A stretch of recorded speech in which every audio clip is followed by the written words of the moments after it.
LAC पर तनाव की स्थिति यहाँ पर बनी थी। इस बीच में चीन के विदेश मंत्री का आना, उसके बाद बातचीत होना, ये अपने आप में बहुत बड़ी बात थी कि और भी कई अहम मुद्दों पर यहाँ पर बातचीत हो सकती है। लेकिन सबसे ज्यादा ध्यान अगर किसी ने इस बैठक में, गोवा की इस बैठक में खींचा, तो वो पाकिस्तान के विदेश मंत्री बिलावल भुट्टो, क्योंकि लगातार जिस तरीके के हालात से पाकिस्तान इस वक्त गुजर रहा है और जैसे पाकिस्तान आतंक को लगातार बढ़ावा देता है, उसके बाद से सवाल यही उठे थे कि आखिरकार बिलावल भुट्टो और पाकिस्तान की मीडिया में भी पाकिस्तान के जितने भी डेलीगेट्स हैं वो लगातार ये भी सवाल खड़े कर रहे थे कि भुट्टो आखिरकार किस तरीके के बयान यहाँ पर देंगे, क्योंकि 2011 में आपने देखा था उस समय हिना रब्बानी विदेश मंत्री थी, वो यहाँ पर पहुंची थी और उसके बाद 2023 का ये समय है कि जब कोई विदेश मंत्री ऐसी उच्च स्तरीय बैठक का हिस्सा बना हो। हालांकि अपने मुल्क में ही बिलावल भुट्टो को इंटर्न कहा जाता है, क्योंकि अपने डिप्टी यानी कि हिना रब्बानी के वो एक जमाने में इंटर्न हुआ करते थे और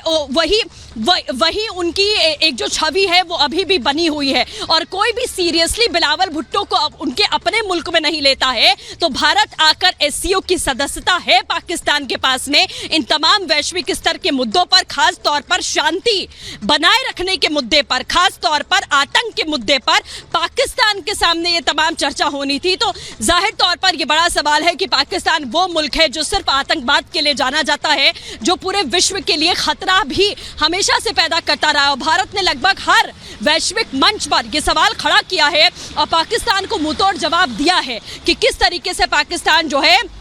वो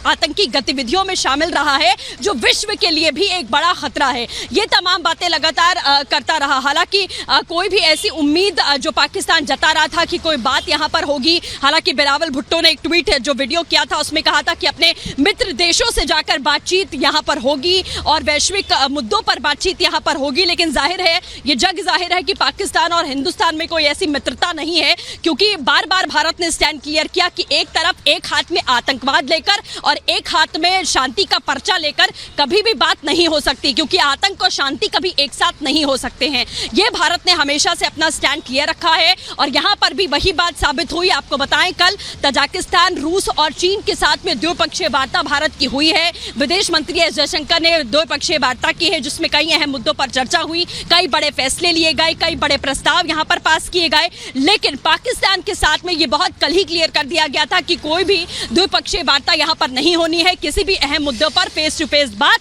पाकिस्तान के विदेश मंत्री बिलावल भुट्टो से यहां पर नहीं होगी। तो तस्वीरें भी हमने आपको लगातार कल दिखाई कि तमाम जो मेहमान थे, तमाम जो विदेश मंत्री थे, उनका स्वागत किया गया। भारत किस तरीके से आगे बढ़ रहा है वो भी आप देखिए कि इस साल G20 की ही अध्यक्षता नहीं बल्कि SCO की भी अध्यक्षता जो है वो भारत के पास ही है, वो इसको लीड कर रहा है। और एक तरफ पाकिस्तान है जिसके जो प्रधानमंत्री है वो भी इस बात का दावा करते हैं और कहते हैं कि आप देखिए, अपने मुल्क को ये दिखाने की कोशिश करते हैं कि आप देखिए कि SCO की सदस्यता को हम कितनी गंभीरता से लेते हैं और कैसे हम आगे बढ़ रहे हैं और ये बैठक हमारे लिए कितनी अहम है। लेकिन सबसे बड़ी बात, जो दो अहम मुद्दे, एक तो शांति वार्ता पर बात होना और दूसरा आतंक के मुद्दे पर बात होना, ये सबसे बड़ी बात थी कि पाकिस्तान इसमें कैसे हिस्सा लेगा, जो सिर्फ और सिर्फ आतंक की ही बात करता है।